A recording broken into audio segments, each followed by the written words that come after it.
Rangkaian pendataan ini asesmen itu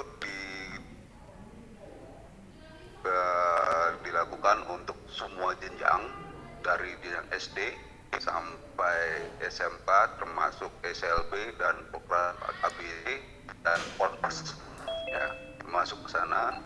Madrasah juga itu masuk ke dalam program asesmen.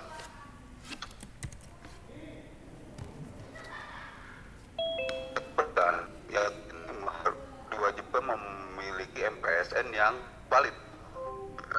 MPSN valid ini merupakan ya MPSN yang dikeluarkan oleh Pusdakin atau yang dulunya PDSPK.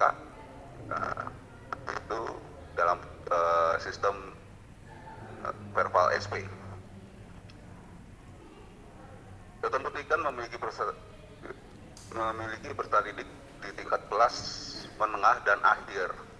Jadi kalau seperti UN tahun lalu itu kita hanya mendata satuan pendidikan yang hanya memiliki siswa kelas akhir. Nah, untuk asesmen sekarang ini kita mendata satuan pendidikan yang memiliki siswa kelas menengah dan atau siswa kelas akhir. Jadi kalau ada sekolah baru hanya memiliki kelas menengah, itu juga kita data, diikutkan dalam asesmen nasional ini. Dan yang mempunyai siswa kelas akhir berarti mereka mempunyai siswa kelas menengah. Data peserta didik kita bersumber dari Dapodik ya, dan EMIS. Dapodik yang lalu kita ada dua, Dapodik Dasmen dan Dapodik Pautikmas yang sekarang sudah bergabung menjadi satu sistem, menjadi Dapodik Pautik Dasmen. Biodata berasal dari hasil verbal peserta didik dan hasilnya NISN-nya valid. Jadi diwajibkan pendidikan untuk melakukan verbal SP-nya, verbal peserta didiknya.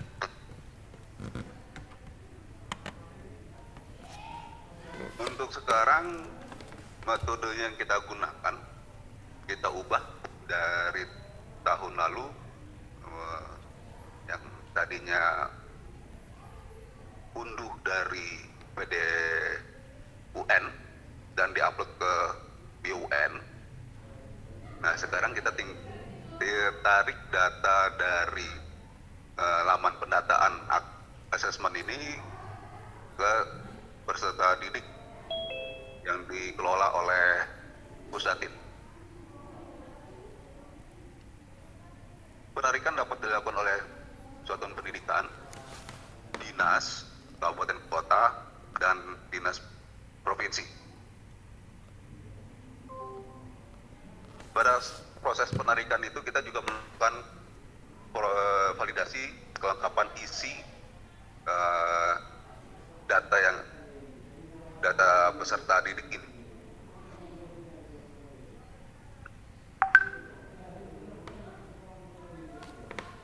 Peserta didik kelas akhir dan menengah didaftarkan seluruhnya pada laman pendataan AKM. Nah, satuan pendidikan itu merupakan populasi. Ya, jadi satuan pendidikan merupakan populasi. Seluruh satuan pendidikan yang terdaftar di Dapodik di EMIS itu dan memiliki siswa kelas menengah dan akhir itu kita data, dan tidak ada opsional di sekolah-sekolah yang tidak mengikuti, kecuali kalau sekolahnya sudah tutup atau tidak aktif. Peserta didik kelas akhir mengikuti AKM sertifikasi merupakan pilihan, jadi atau opsional. Jadi siswa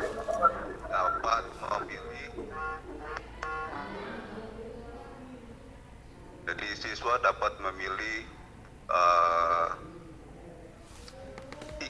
ujian atau tidak di kelas akhir. Datanya kita tarik seluruh uh, uh, siswa kelas akhir di dalam satu satuan pendidikan. Jadi kita tidak memilih-milih dulu di dalam data Dapodik atau EMIS atau di pervalnya, tapi kita wajib menarik seluruh datanya. Pemilihan mau ikuti atau yang tidak dapat dilakukan di laman pendataan AKM. Untuk kelas menengah mengikuti AKM itu dilakukan sampling beserta persatuan pendidikan. Jadi kelas menengah itu tadi sudah dijelaskan, pesertanya itu untuk SD sekitar 30 siswa dan untuk SMP SMA 45 siswa. Kelas awal setuju Pak. Itu disampling untuk kelas menengah. Dia kan kelas persatuan pendidikan. Proses sampling dilakukan dalam laman pendataan AKM. Itu by system samplingnya tidak dipilih-pilih oleh satuan pendidikannya. Jadi tinggal ada tombol generate untuk samplingnya dan dilakukan otomatis by system, dan metodenya sedang kita kembangkan. Untuk metodenya tidak acak tapi kita mempunyai metode untuk samplingnya. Identifikasi peserta didik yang memiliki kebutuhan khusus, terutama tunanetra. Nah, ini tolong di data Dapodiknya, data siswa atau peserta didik yang memiliki kebutuhan khusus atau siswa inklusi itu diperhatikan. Jangan sampai tercatat mempunyai kebutuhan khusus ternyata siswanya tidak. Kenapa dikhususkan untuk tunanetra? Karena sistem kita belum bisa menggunakan screen reading, aplikasi screen reading untuk membaca apa yang tampilan dalam layar, karena ada beberapa soal berbentuk gambar atau image yang untuk deskripsinya mungkin untuk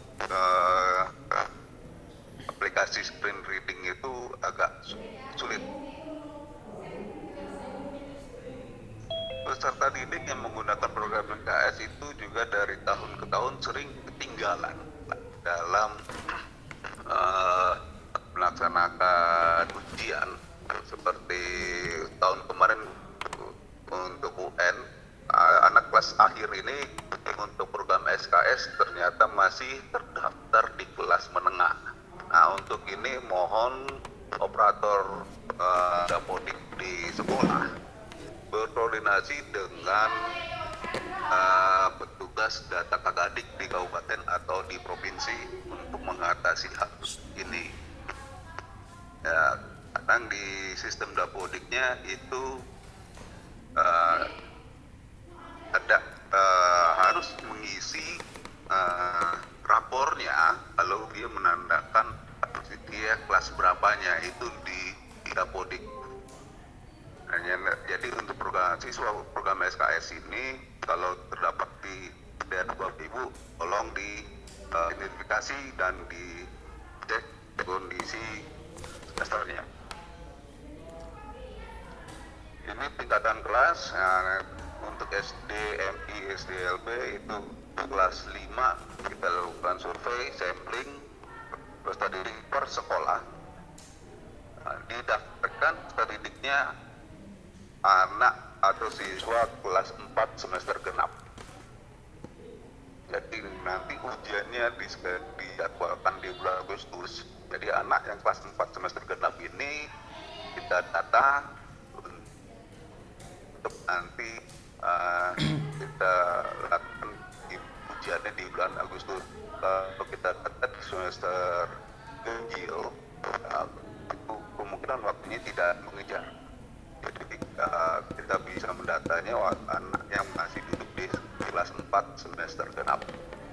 Kita laksanakan untuk yang SMP, MTS, CPLP, itu kelas 8 survei, sampling tadi per sekolah dengan jumlahnya 45, kelas 9 opsional itu siswa mengikuti atau tidak ya untuk ujian. Nah ini masih kita pembahasan apakah nanti akan kita uji diikutkan atau ini masih proses pembahasan. Jadi untuk sementara di Pusatau ini masih proses pembahasan. Jadi untuk sementara kita data dulu.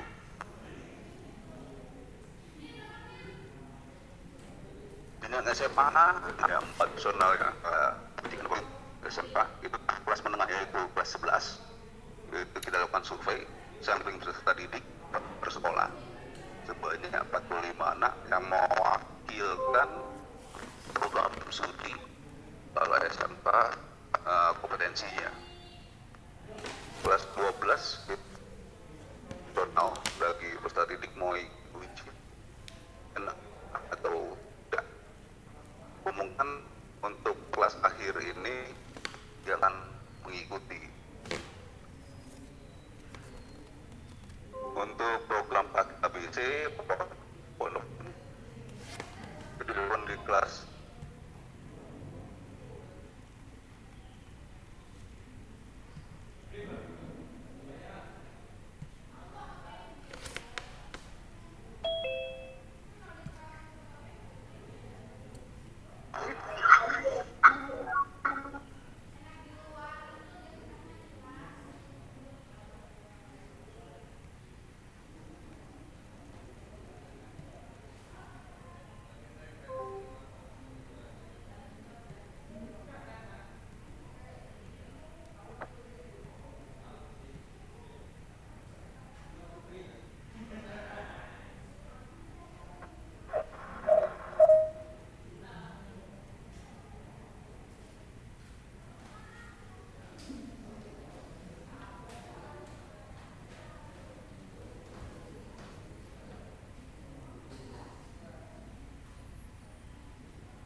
ya Bapak Ibu, kita lanjutkan.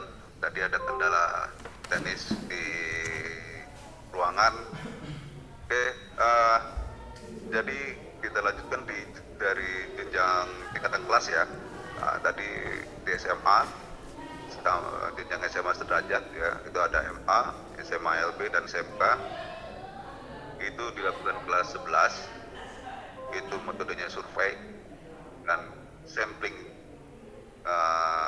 peserta didiknya per sekolah dengan banyak siswanya sekitar 45 siswa. Nah, untuk yang survei ini merupakan populasi sekolah ya, populasi sekolah, tidak sekolah di sampling juga termasuk SMP itu populasi sekolah, kecuali ada sekolah yang tidak aktif atau sudah tutup. Kelas 12 itu opsional bagi siswanya dapat mengikuti ujian atau tidak ujian. Dan untuk kelas 9 atau kelas 12 itu kemungkinan yang mengikuti ujian itu ya akan banyak juga, seperti tidak dikit dari kemungkinan banyak dan sisanya yang didata itu ya diambil seluruhnya dari seluruh siswa kelas akhir, dan proses pemilihan ikut ujian atau tidak, proses sampling atau tidak itu dilakukan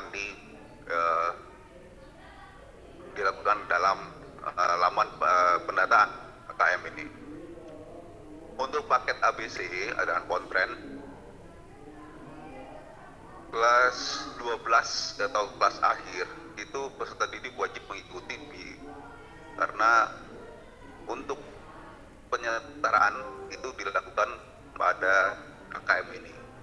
Jadi anak kelas akhir dia untuk paket A, paket B, paket C untuk konten itu ULA, USTO, dan kuliah.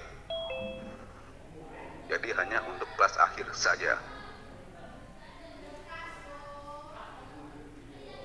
Oke, ini alur pendataannya Dapodik. Didata dari Dapodik atau EMIS, Satuan Pendidikan, dan Satuan Pendidikan melakukan proses verbal yang di dalam sistem Pusdatin atau PDSP. Itu proses verbal peserta didik. Data yang hasil peserta didik itu mengalir ke dalam pangkalan data. Dalam pangkalan data ini baru itu data yang kita tarik ke biodata, laman pendataan biodata AKM. Proses penarikan seperti tadi di awal itu dapat dilakukan operator sekolah atau dari dinas kabupaten kota atau dinas provinsi.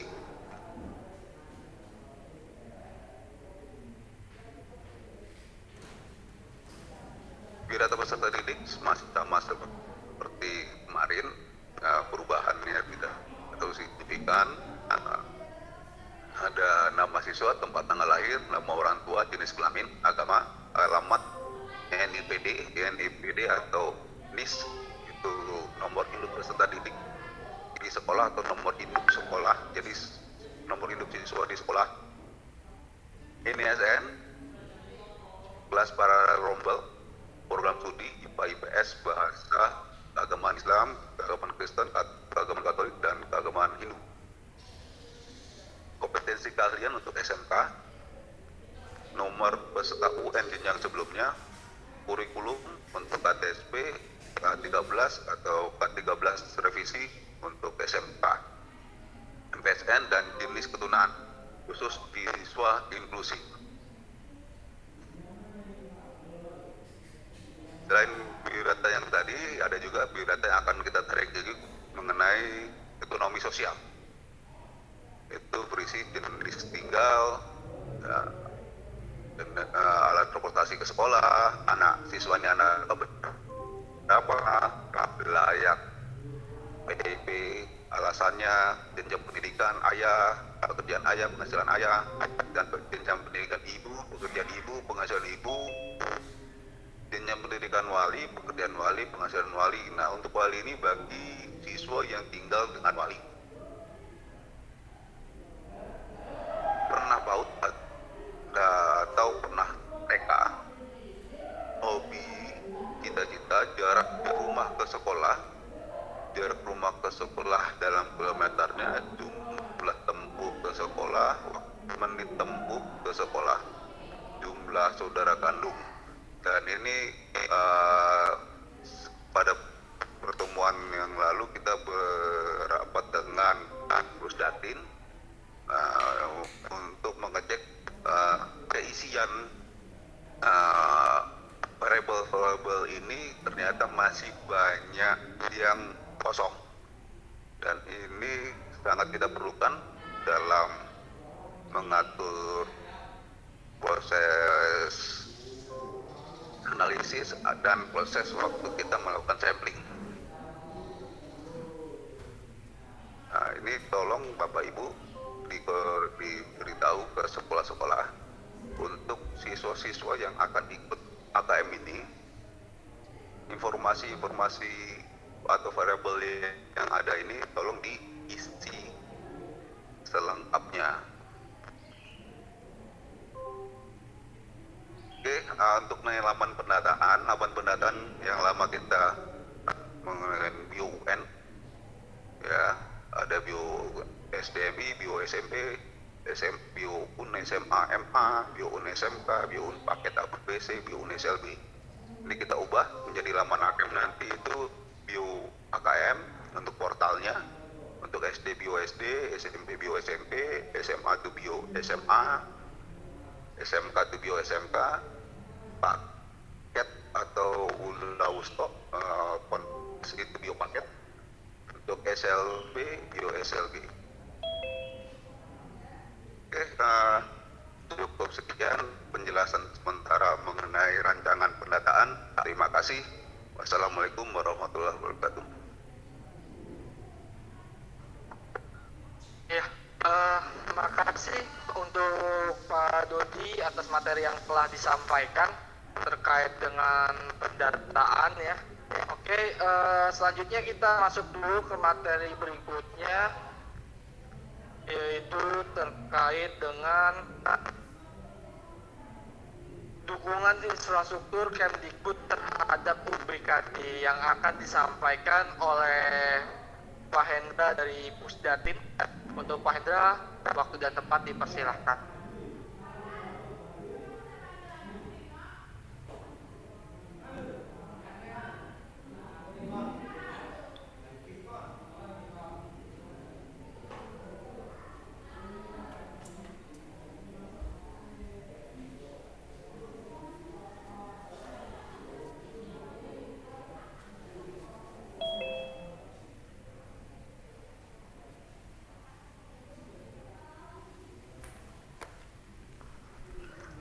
Baik, terima kasih.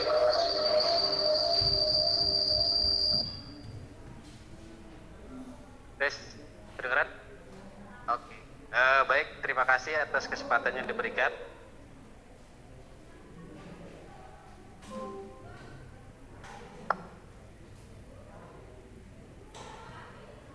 Oke, saya share screen dulu.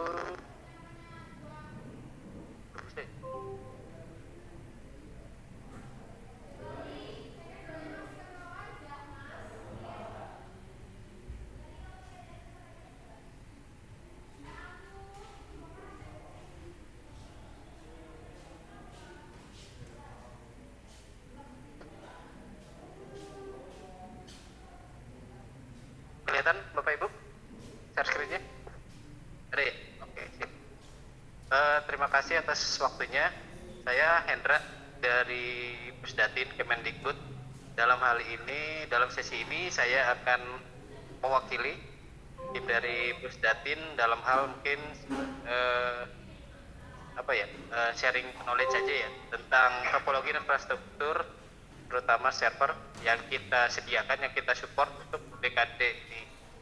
Mungkin nggak semua hal kita kupas atau kita detailkan di sini karena terkait dengan security, kayak IP publiknya mungkin kita samarkan, jadi nggak semua informasi kita sharing. Jadi ini hanya sharing knowledge saja untuk Bapak Ibu, sehingga Bapak Ibu bisa mengetahui seperti apa sih topologi atau infrastruktur yang biasa kita kenal dengan apa istilahnya server pusat gitu. Seperti apa yang kita sediakan. Kalau di sini harus pantun dulu ya. Ikan patin dimakan Bang Mastur. Pusdatin hadir dengan layanan infrastruktur. Udah cukup segitu aja. Harus belajar nih sama Bang Pijar nih.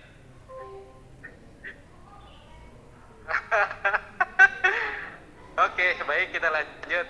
Untuk pertama mungkin saya akan sharing tentang network monitoring. Jadi perlu Bapak Ibu ketahui bahwa di Kemdikbud, dalam hal ini Pusdatin yang mengelola TIK dan infrastruktur Kementerian Pendidikan dan Kebudayaan memiliki kurang lebih 4 data center.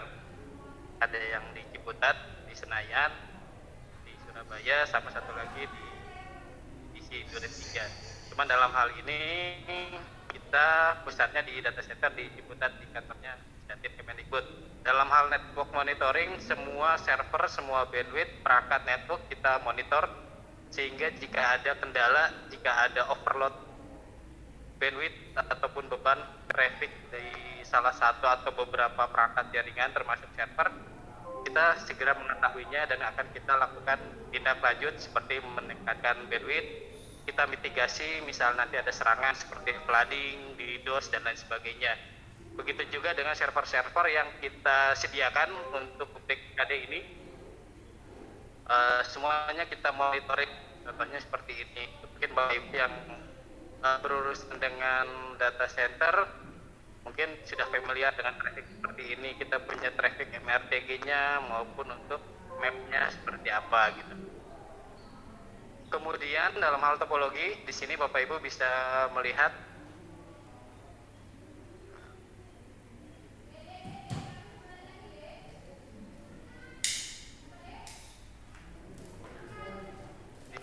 di sini koneksi dari internet masuk ke data center kami di Pusdatin itu melalui beberapa firewall. Firewall tersebut untuk menangkal beberapa aktivitas atau serangan atau attack jika ada berapa ya, misalnya beberapa orang yang ingin menjahili server, mengutak-atik atau masuk dengan akses ilegal tentunya. Jadi kita punya beberapa firewall, itu firewall dari networking, DDoS, WAV, IDS, APS, kita semuanya mempunyai beberapa layer untuk security. Kemudian dari situ masuk ke servernya yang kita sediakan untuk UBKD. Di sini kita menyediakan beberapa virtual server yang kita sebut dengan istilah server farm.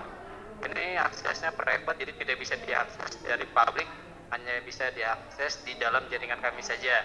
Kemudian di sini ada load LB itu load balancer, itu untuk membagi beban dari internet dari luar masuk ke dalam server farm. Di sini load balancer kami mempunyai dua, atau kami menyediakan dua load balancer. Yang pertama untuk aplikasi, yang kemudian yang kedua untuk database. Nah, aplikasi di sini tadi sudah dijelaskan oleh Pak Handaru bahwa di dalamnya ada bank soal, ada aplikasi ujian dan lain sebagainya. Semuanya diatur atau dibagi oleh load balancer management apps. Dan untuk database juga sama, mungkin ada database bank soal, database peserta, database soal dan lain sebagainya, itu nanti diatur atau dikonfigurasi, dibagi bebannya oleh load balancer management database. Di sini Bapak Ibu bisa melihat untuk server farm aplikasi, di sini ada 10. Mungkin kenyataannya nggak hanya 10, nanti bisa 20, 30 dan sebagainya, tergantung nanti kebutuhannya seperti apa. Karena ini bersifat VM, jadi kita bisa scale in, scale out-nya dengan cepat. Jadi untuk menambahkan VM atau menambahkan server itu tidak membutuhkan waktu yang lama. Begitu juga dengan database server ya, di sini kurang lebih sama sih. Ada virtual server atau VM, virtual mesin. Di sini ditampilkan hanya 5. Nanti tergantung kebutuhan bisa ditambahi, misalnya ada kebutuhan untuk server yang database yang lainnya, nanti bisa ditambahkan untuk server VM-nya. Kemudian untuk load balancer ini spesifikasinya seperti ini. Tadi sudah disampaikan ada 2. Load balancer F5-nya sendiri kita menggunakan brand F5 untuk load balancernya, ada 2 untuk aplikasi dan database. Ini spesifikasi server yang akan ditaruh load balancernya itu kurang lebih prosesor 8, memorinya 16, nantinya 80. Nah, ini tadi yang di dalam farm server. Untuk aplikasi server di sini spesifikasinya kurang lebih prosesornya 16, RAM-nya 96, hard disk-nya 600. Nanti untuk resources server sendiri, karena VM tadi sudah sampaikan bahwa kalau misalnya ada kebutuhan scale in, kita bisa tambahkan, misalnya prosesornya kurang gitu, atau RAM-nya atau hard disk-nya, storage-nya nanti bisa ditambahkan. Atau mau scale out penambahan VM, nanti bisa diduplikasi VM yang sudah ada menjadi VM baru lagi. Kemudian untuk database server juga sama kurang lebih, cuman mungkin ada perbedaan dari sisi spesifikasi resources-nya. Misalnya untuk prosesor ada yang 16, ada yang 8 core. Kalau kemudian memori juga RAM sama, ada yang 250, ada yang 96, atau yang paling kecil 48 GB. Untuk yang storage hard disk kurang lebih yang paling besar itu 1,2 tera sampai 600 GB. Sama kebutuhannya nanti tergantung kebutuhan, juga ada kebutuhan penambahan spesifikasi, nanti bisa kita tambahkan baik scale in maupun scale out. Kemudian untuk load balancer kita punya monitoringnya, di sini baru dua VM untuk load balancernya. Nanti tergantung kalau ada kebutuhan untuk load balancer, misalnya nanti untuk aplikasinya lebih dari 1 load balancer, mungkin nanti bisa tambahkan, tapi ini lisensinya gitu. Kemudian untuk database-nya, load balancer database juga kurang lebih seperti itu. Nah, untuk aplikasi dan database-nya di sini kita banyak menggunakan Microsoft Windows servernya. Ini spesifikasi OS-nya kita menggunakan Windows Server 2012 R2 dengan arsitektur 64 bit. Mungkin itu sekedar sharing knowledge saja dari kami di Datin. Mohon maaf kalau ada kekurangan. Mungkin tadi di awal sudah pantun, di akhirnya juga harus pantun. Kambing disembelih berlumur darah. Disembelihnya di hari kurban. Mohon maaf dari segala salah, juga hilaf mohon saya dimaafkan. Terima kasih.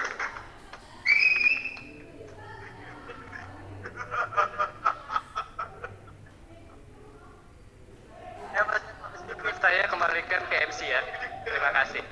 Ya, terima kasih buat pelanggan dari Pusdatin. Memang kita selalu jadi satu bagian ya. Kalau kayak sendal jepit tuh, kalau sendal kiri nggak bisa dilepaskan sama sendal kanan. Nah, sama dengan Pusdatin dan Gus Menjar nih, kita selalu bersama terus gitu ya. Jadi udah nggak kayak beda satker lagi, tapi udah sama gitu ya. Oke, lanjut kita ke pemateri berikutnya. Ini materi terakhir sebelum kita break siang ya, yaitu terkait dengan hasil eksperimen pemakaian bandwidth internet pada tes UBKD yang akan disampaikan oleh Bapak Alfa Ujianto dari Pusmenjan. Untuk Bapak Alfa Ujianto, waktu dan tempat dipersilakan.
Assalamualaikum warahmatullahi wabarakatuh. Karena yang lain sudah pada pakai pantun, sehingga saya nggak perlu, karena yang lain sudah diwakili. Baik, Bapak dan Ibu sekalian, saya akan membagikan informasi mengenai hasil dari simulasi pengukuran data untuk tes online untuk PKD.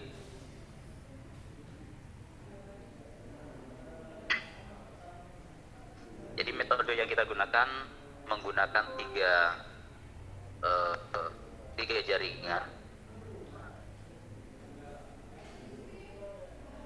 Yang pertama fixed line, yang kedua menggunakan satelit, dan yang ketiga menggunakan seluler.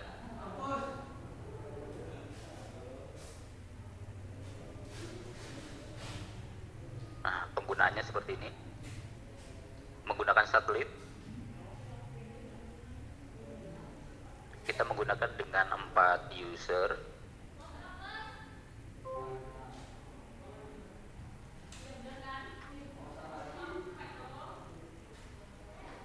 user yang pertama downloadnya itu membutuhkan data kurang lebih 11,89, uploadnya 1,20,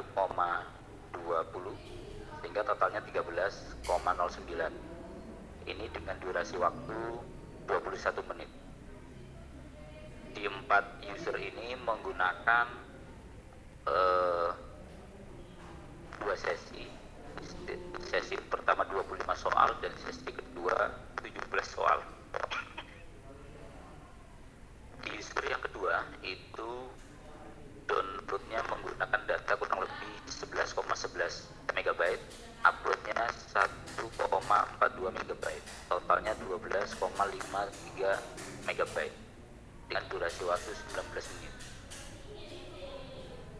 Yang ketiga 11,74 downloadnya, uploadnya 3,68, sehingga total dari keseluruhannya kurang lebih 15,42 MB. Dan user yang terakhir yang menggunakan satelit itu 14,88 untuk download, uploadnya itu 1,03 MB, sehingga totalnya 15,91 MB. Nah, mungkin di sini dengan durasi waktu yang sama, jumlah soal yang sama, kenapa datanya data yang dibutuhkan itu kok berbeda. Nah, ini tergantung dari variasi soal.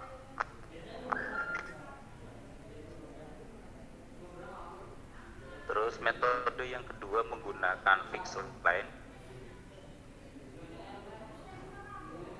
User yang pertama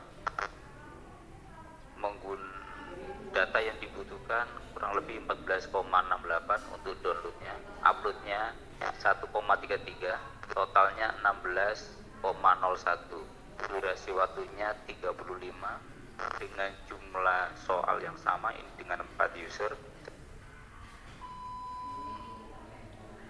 Sesi pertama 24 soal dan sesi kedua 24 soal. Untuk user yang kedua downloadnya kurang lebih 11,9 MB, terus uploadnya 0,68 MB, totalnya 12,67 MB dengan durasi waktu 20 menit.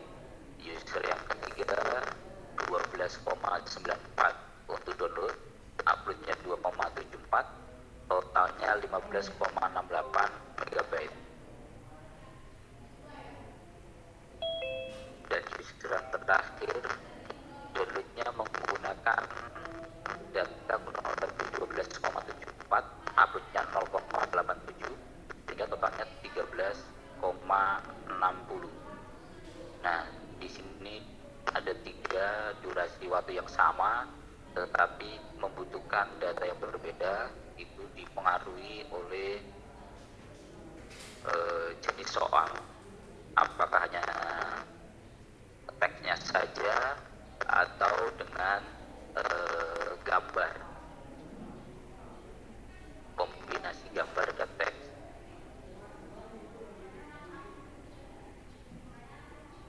Metode yang ketiga menggunakan seluler, menggunakan 2 seluler dengan 5 user. User yang pertama data yang digunakan untuk download 22,52, uploadnya 3,46, sehingga total yang dibutuhkan 25,98 MB dengan durasi waktu 37 menit dengan soal 2 sesi, 20 soal untuk sesi pertama dan 13 soal untuk sesi yang kedua. Selanjutnya user yang kedua itu 7,11 untuk downloadnya, uploadnya 0,72, sehingga totalnya 7,83 MB. Durasinya lebih cepat 35 menit. user yang ketiga 12,56 detik, uploadnya 8,26, sehingga totalnya yang dibutuhkan 20,82 MB dengan durasi waktu 37 menit. User yang keempat 5,66 untuk download, uploadnya 5,33, totalnya dibutuhkan 10,99 MB. Dan yang terakhir downloadnya 7,36, uploadnya 0,62, dan totalnya 7,98 MB. Ini yang kita kasih tanda, nanti ada korelasinya dengan beberapa skenario yang kita gunakan. Untuk GSM yang kedua juga dengan metode yang sama, dengan jumlah soal dan sesi yang sama, durasinya lebih panjang. Itu user yang pertama menggunakan data kurang lebih 16,19 MB, uploadnya 12,10 MB, sehingga totalnya 28,29 MB dengan durasi waktu 53 jam. User yang kedua 25,65 untuk download, uploadnya 7,68, totalnya 33,33 MB dengan durasi waktu 63. User yang ketiga 27,14, downloadnya, uploadnya 11,89, sehingga totalnya dibutuhkan 39,03 MB. Durasi waktunya 65 menit.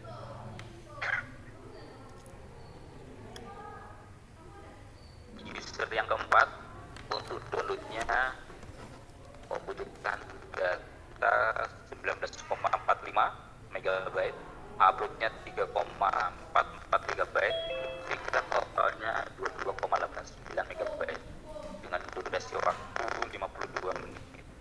Dan user yang terakhir, user yang kelima 13,17 download, uploadnya 10,17. Kenapa jadi itu? Total data yang dibutuhkan 23,34 MB dengan durasi waktu 55 menit.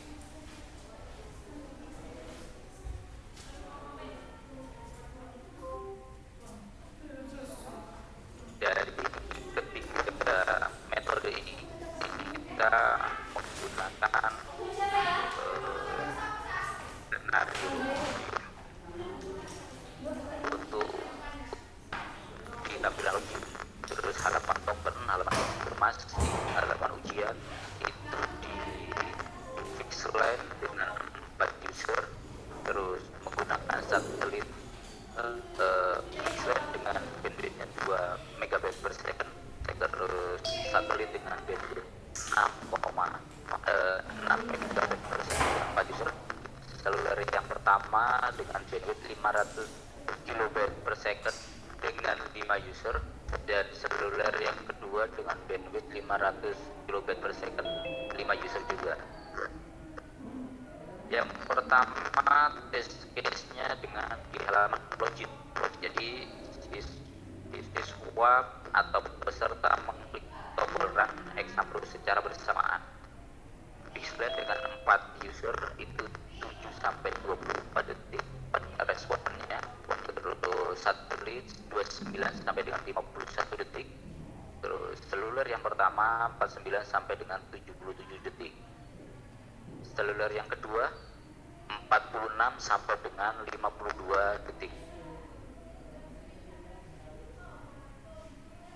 Masih di halaman login, peserta mengisi username dan password lalu login bersamaan. Fixline 7 sampai dengan 10 detik responnya. Satelit 25 sampai dengan 35 detik. Seluler yang pertama 49 sampai 51 detik. Dan dan seluler yang kedua 39 sampai dengan 48 detik. Selanjutnya peserta memasukkan token dan klik mulai tes secara bersamaan. Fixed length 2 sampai 3 detik. Terus satelit 5 sampai dengan 10 detik. Seluler yang pertama 3 sampai 5 detik. Seluler yang kedua 2 sampai 3 detik. Masuk di halaman konfirmasi. Mengklik tombol mulai ujian secara bersamaan. Fixed length 5 sampai dengan 10 detik. Satelit 10 sampai dengan 16 detik. Terus seluler yang pertama 12 sampai dengan 20 detik dan seluler yang kedua 7 sampai dengan 20 detik. Selanjutnya masuk di halaman ujian, pindah soal secara bersamaan. Fixed length dengan 4 user 2 sampai dengan 4 detik. Satelit 2 sampai dengan 6 detik. Seluler yang pertama 2 sampai dengan 11 detik dan seluler yang kedua 2 sampai dengan 16 detik. Di halaman ujian, peserta mengklik tombol selesai secara bersamaan. Selesai sesi 1. Begitu klik bersamaan, fixed length 2 sampai dengan 5 detik. Nah, di satelit di saat bersamaan ini tidak ada kendala sehingga tidak dapat yang berbarengan hasilnya. Begitu juga dengan seluler yang pertama. Namun di seluler yang kedua 2 sampai dengan 5 detik. Selanjutnya di tombol selesai secara bersamaan dan menampilkan hasil skor. Nah, saat fixed length sama ada kendala sehingga tidak keluar waktunya yang pas. Terus satelit 24 sampai dengan 35. Seluler yang pertama 26 sampai dengan 29 detik dan seluler yang kedua kendala teknis. Kesimpulannya, dengan menggunakan fitur kamera, karena kita akan menggunakan adanya fitur kamera, sehingga kuota data untuk satu user berkisar antara 12,53 MB sampai dengan 39,03 MB. Hal ini bergantung pada tipe soal, kombinasi gambar teks, jumlah soal, dan perilaku user. Jika dilakukan perhitungan pemakaian kuota data, perhitungan per soal download rata 0,33 MB per soal, maksimal 0,68 MB per soal. Upload per menit rata 0,09 MB per menit, maksimalnya 0,22 MB per menit.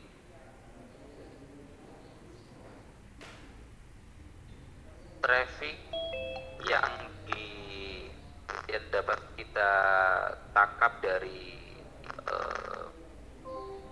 lulus PRTG dengan satu user, 4 user dan 5 user dengan interval waktu 15 sampai dengan 20 menit. Untuk satu user itu download 0,01 MB sampai dengan 1,56 MB per second. Uploadnya 0,01 MB sampai dengan 0,45 MB per second. Dengan 4 user download 0,28 MB per second sampai dengan 2,05 MB per second. Uploadnya 0,08 MB per second sampai dengan 0,73 MB per second. Dengan 5 user download 0,18 MB per second sampai dengan 1,88 MB per second dan uploadnya 0,02 MB per second, 0,45 MB per second.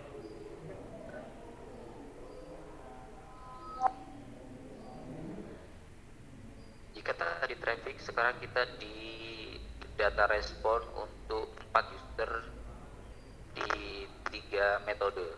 Yang fixed length untuk click run 24 detik, untuk aplikasi perpindahan soal bersamaan itu 4 detik, terus satelit 51 detik run aplikasi perpindahan soal bersamaan itu 6 detik, seluler 77 detik dan aplikasi dashboard soal bersamaan 16 detik. Contoh simulasi perhitungan untuk kebutuhan satu sekolah. Jumlah peserta ujian 15 siswa, jumlah total soal 50 soal, durasi waktu ujian kurang lebih 120.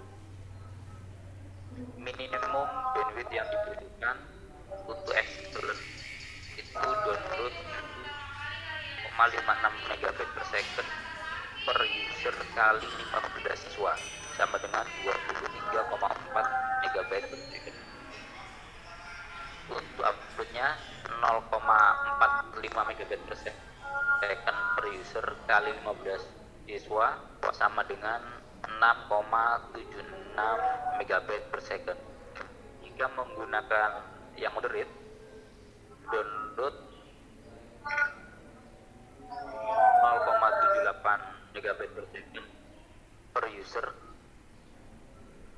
kali 15 siswa sama dengan 11,7 MB per second, dan uploadnya 0,23 MB per second per user kali 15 siswa sama dengan 3,45 MB per second.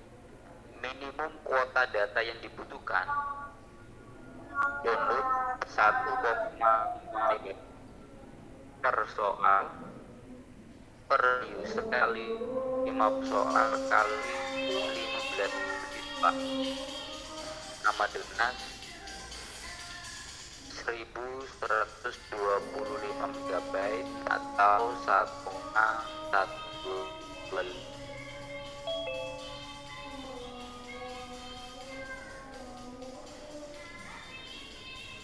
soal per user kali 50 soal kali 15 siswa sama dengan 396 MB, sehingga total kuota data yang dibutuhkan 1521 MB sampai dengan 1,5 GB.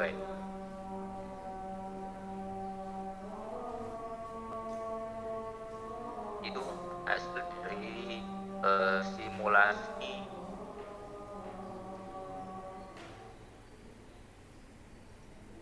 perhitungan penggunaan data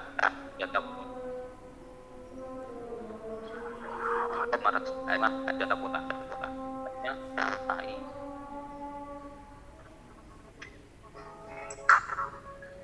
bagi server pusat. Bagi pusat kita ada 4 data center. Yang di pusat itu ada 3, itu ada data center di IDC, ada data center di Ciputat, dan ada data center di Sidoarjo. Nah, yang paling bawah data center PTN. Jadi data center PTN ini tidak hanya satu, ini bisa sampai dengan 5. Nah, untuk UNBK kemarin kita dibantu oleh 5 PTN, sehingga data centernya ditambah lagi ada 5, sehingga ada kurang lebih 8.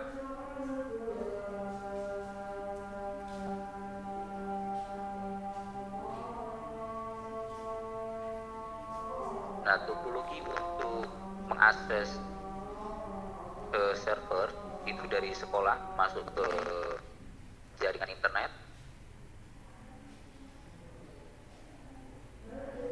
dari jaringan internet ini masuk ke server kita, dibagi oleh load balancer.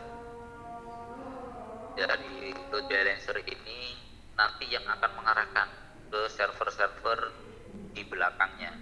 Jadi ada server manager, server validasi, ada server report, server web, server database, server dokter, dan server yang lain yang mendukung, serta membaginya juga ke server PTN.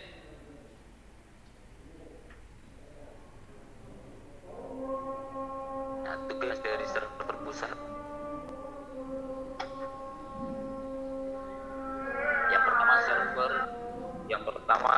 sekolah atau user mengakses server domain.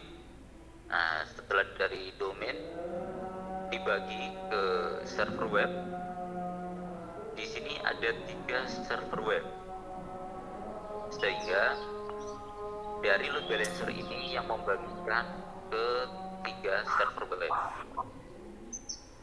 Jadi bebannya dari keseluruhan dibagi oleh 3 server web.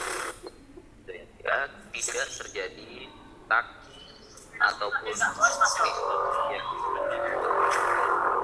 tapi dibagi bebannya itu oleh server sehingga dalam pengolahannya lebih cepat dan dihubungkan dengan server database.